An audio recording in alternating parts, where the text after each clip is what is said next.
flaming bride of Banff Springs Hotel, Alberta, Canada.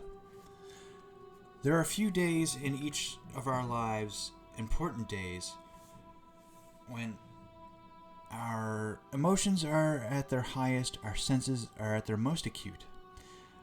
It must have been such a day as this when a young bride, whose name has been lost to both time and lore, married the man she loved.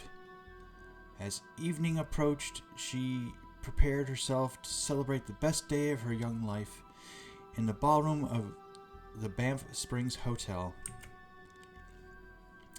She was the only daughter of a wealthy lumber baron, and her wedding had been billed as a social event of the new century.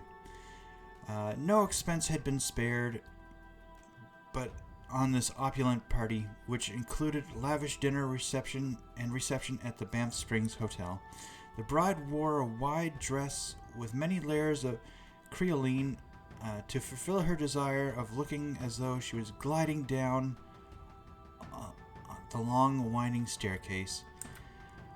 Oh, and what a staircase it was! Grand and constructed of marble, it gave on to a breathtaking vista of the Canadian Rockies. For this special occasion, the stairs had been lined with candles, and hundreds of small flames illuminated the hall with a golden hue.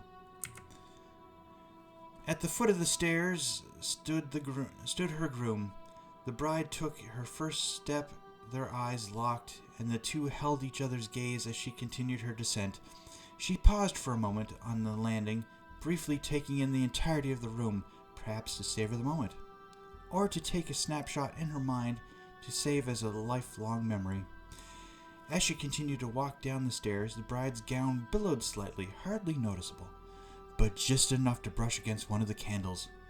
A short flash of illumination preceded the firestorm of her gown bursting into flames. As she stumbled forward, trying to escape the inferno that had begun to engulf her, she lost her balance and, as if in a great pagan ritual, began to roll down the stairs as a cartwheel of flame, breaking her neck along the way. What had been a moment of such intense joy was in an instant turned into unimaginable anguish as her groom threw his coat over his new bride's charred, broken body to help put out the fire. When the flames were finally extinguished, her lifeless body lay smoldering at the foot of the stairs.